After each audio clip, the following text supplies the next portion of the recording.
ఎన్నికల కౌంటింగ్ కి తూర్పు గోదావరి జిల్లా వ్యాప్తంగా 144 సెక్షన్ 30 యాక్ట్ అమలుతో పాటు కట్టుదిట్టమైన చర్యలు తీసుకున్నామని జిల్లా కలెక్టర్ ఎన్నికల అధికారి మాధవీలత తెలిపారు. ఆదికవి నన్నయ్య యూనివర్సిటీ ఆవరణలో కౌంటింగ్ ప్రక్రియను దృష్టిలో ఉంచుకొని వాహనాలను జాతీయ రహదారిపై మళ్లించడం జరుగుతోందన్నారు. 3 అంచెల విధానాల్లో భారీ పోలీసుల బలగాలను మోహరించామన్నారు.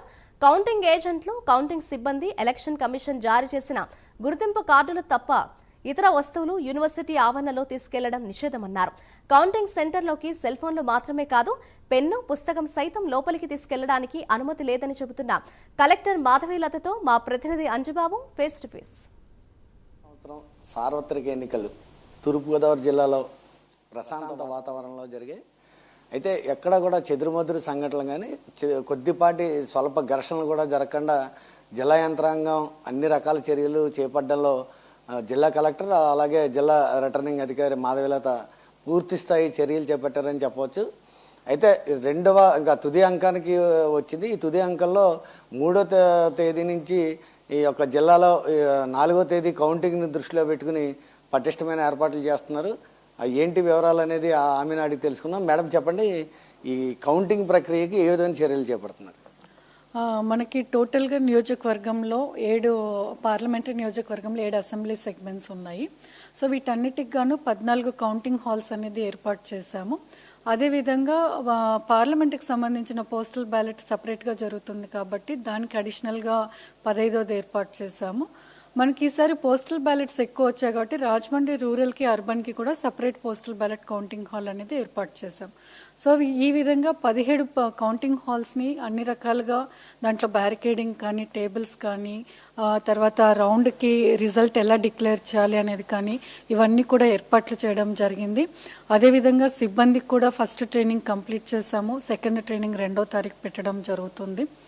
అయితే మనకి ప్రతి రూమ్లో కూడా 14 టేబుల్స్ వేశారు కాబట్టి మనకి ఉన్న జిల్లాలో 7 నియోజకవర్గాల్లో 13 రౌండ్ల నుంచి 20 రౌండ్ల వరకు మనకి ఒక్కొక్క నియోజకవర్గంలో ఒక్కొక్క రకంగా మనకి రౌండ్లు అనేది ఉంటుంది. అంటే ఇప్పుడు ముఖ్యంగా చూసుకుంటే కనుక ఈ పోస్టల్ బ్యాలెట్లు జిల్లా వ్యాప్తంగా ఎన్ని నమోదయ్యాయి అంటారు? మనకి సుమారుగా 15,000 పోస్టల్ బ్యాలెట్స్ నమోదయ్యాయండి జిల్లాలో. ఈ 15,000 పార్లమెంట్ సెగ్మెంట్లో 15,000 జరుగుతాయి. ఈ 15,000 నియోజకవర్గాలకి వెళ్ళినప్పుడు, అసెంబ్లీ నియోజకవర్గాలకి వెళ్ళినప్పుడు 3,000 నుంచి 2,000 వరకు వాళ్ళకి నమోదవడం జరిగింది. అంటే ఇప్పుడు ఈవీఎంలు చూసుకుంటే కనుక ఎంపీకి వైట్ ఇచ్చారు, అలాగే అసెంబ్లీ దానికి పింక్ ఇచ్చారు. పోస్టల్ బ్యాలెట్లో కూడా ఆ వేరియేషన్ ఉందంటారా? పోస్టల్ బ్యాలెట్లో కూడా మనకి పార్లమెంట్ పోస్టల్ బ్యాలెట్కి కవర్ వచ్చేసి గ్రీన్ కలర్లో ఉంటుంది, లోపల మనకి బ్యాలెట్ పేపర్ వచ్చేసి వైట్ కలర్లో ఉంటుంది. అదేవిధంగా అసెంబ్లీకి వస్తే పింక్ కలర్ కవర్ ఉంటుంది, లోపల బ్యాలెట్ పేపర్ కూడా పింక్ కలర్లో ఉంటుంది. అంటే ముఖ్యంగా చూసుకుంటే కనుక ఎన్ని రౌండ్స్ కంప్లీట్ అవుతాయి అంటున్నారు? ఫస్ట్ రిజల్ట్ ఏదొచ్చే అవకాశం ఉందంటారు? మనకి టోటల్గా 13 నుంచి 20 రౌండ్లు వస్తాయి. మనకి మొత్తం 7 నియోజకవర్గాల్లో మనకి ఫస్ట్ రిజల్ట్ కోర్ది వస్తుంది. లాస్ట్ మనకి ఎక్కువ పోలింగ్ స్టేషన్స్ ఉన్నది రాజమండ్రి రూరల్ కాబట్టి అది లాస్ట్లో వస్తుందండి మనకి రిజల్ట్. అంటే మొత్తం ఒక్కొక్క కాన్స్టిట్యున్సీకి ఎంపీకి ఎన్ని టేబుల్స్ వేశారు, అసెంబ్లీకి ఎన్ని టేబుల్స్ వేశారు? మనకి ఈవీఎం కౌంటింగ్కి మాత్రము మనకి ప్రతి రూమ్లో కూడా 14 టేబుల్స్ వేయడం జరిగింది. అసెంబ్లీకి కానీ పార్లమెంట్కి కానీ 14 టేబుల్స్ వేసాము. అదేవిధంగా పోస్టల్ బ్యాలెట్స్కి వస్తే పార్లమెంట్ కౌంటింగ్ హాల్లో మనము 14 టేబుల్స్ వేయడం జరిగింది. అదేవిధంగా అసెంబ్లీ కాన్స్టిట్యున్సీ హాల్స్లో 2 నుంచి 6 టేబుల్స్ వేయడం జరిగింది. ముఖ్యంగా చూసుకుంటే కనుక రాష్ట్రంలో జరుగుతున్న కొన్ని ప్రాంతాల్లో, కొన్ని జిల్లాల్లో జరుగుతున్న అల్లర్లను దృష్టిలో పెట్టుకుని ఈసారి కౌంటింగ్ ఏర్పాట్లు చాలా స్ట్రిక్ట్ చేశారు. అంటే లోపలికి ప్రవేశించడానికి ఏజెంట్లకి కానీ మిగిలిన సిబ్బందికి కానీ ఏమేమి సూచనలు చేశారు? ఈసారి కౌంటింగ్కి చాలా సెక్యూర్డ్గా ఉంటుందండి. మెయిన్ ఏంటి అంటే స్టాఫ్ ఎంటర్ అవ్వాలి అన్నా, కౌంటింగ్ ఏజెంట్స్ ఎంటర్ అవ్వాలి అన్నా కూడా ఐడి కార్డ్స్ అనేది కంపల్సరీ. క్యాండిడేట్స్ కౌంటింగ్ ఏజెంట్స్ని అపాయింట్ చేసుకోవాలి అంటే కౌంటింగ్కి 3 రోజుల ముందు, అంటే 4వ తారీఖు కౌంటింగ్ ఉంది కాబట్టి 1వ తారీఖు 5 గంటల లోపల వాళ్ళు కౌంటింగ్ ఏజెంట్స్ అందరినీ కూడా అపాయింట్ చేసుకోవాలి. దాని తర్వాత వాళ్ళు ఫామ్ 18 ఇచ్చినా కూడా తీసుకోవడం జరగదు. సో ఈ విధంగా కౌంటింగ్ ఏజెంట్స్కి, కౌంటింగ్ స్టాఫ్కి అందరికీ కూడా ఐడి కార్డ్స్ ఇచ్చాము. వీరందరికీ కూడా బయటనే ఎవరికి కూడా యూనివర్సిటీ గేట్ లోపలికి ఎంట్రీ అనేది వెహికల్స్కి ఎవరికి ఉండదు. అందరు కూడా బయటే పార్కింగ్ చేయాలి. అక్కడి నుంచి బస్సెస్ మనం షటిల్ సర్వీస్ లోపలికి పెట్టడం జరిగింది. సో మొబైల్స్ కూడా ఎవరివి అలౌ చేయము. అదేవిధంగా పెన్ను పేపర్ కూడా అలౌ చేయట్లేదు. అవన్నీ కూడా మనం ఇక్కడ లోపల రూమ్లో ఇవ్వడం జరుగుతుంది. ఇది మనకి June 6th వరకు కూడా ఎవరు కూడా క్రాకర్స్ సేల్ చేయడానికి లేదు, మ్యానుఫ్యాక్చర్ చేయడానికి లేదు. అదేవిధంగా ఈ లోపల ఎవరైనా కూడా బల్క్గా కొని ఇంట్లో దాచిపెట్టుకున్నా కూడా అవి కూడా మనం సేల్స్ ఎక్కడెక్కడ జరిగినాయి అనేది తీసుకుంటున్నాం. ఇది చాలా స్ట్రిక్ట్గా ఇంప్లిమెంట్ చేయడం జరుగుతూ ఉంది. అదేవిధంగా పెట్రోల్ బంక్స్లో కూడా లూజ్ పెట్రోల్ సేల్ అనేది మనకి చేయకూడదు. ఫ్యూయల్ అనేది అది కూడా June 6th వరకు మనకి ఈ చర్యలు అనేది చేపట్టడం జరుగుతుంది.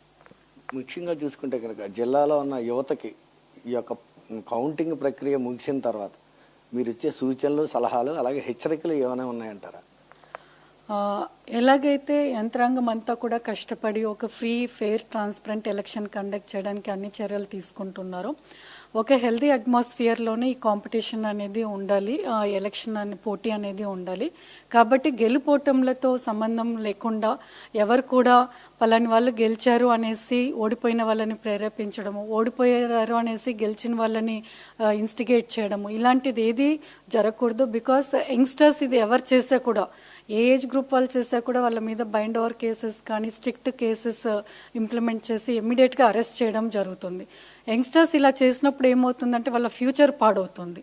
ఒక్కసారి ఎలక్షన్ కేసు అనేది నమోదు అవుతే ఆ ఎలక్షన్ కేసు నుంచి బయటపడడం it's a life long issue. కాబట్టి ఎవరు కూడా అటువంటి చర్యలకి పాల్పడద్దు. ఒక హెల్తీ అట్మాస్ఫియర్లో కౌంటింగ్ జరుగుతుంది.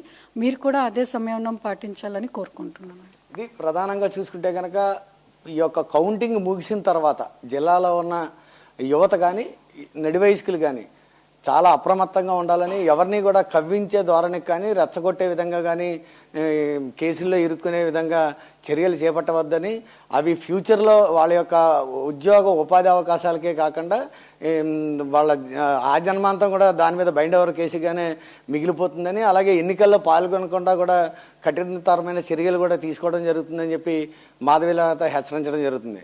వీడియో జర్నలిస్ట్ రామకృష్ణతో అంజిబాబు, ప్రైమ్ నైన్ న్యూస్, ఉభయ గోదావరి జిల్లాలో.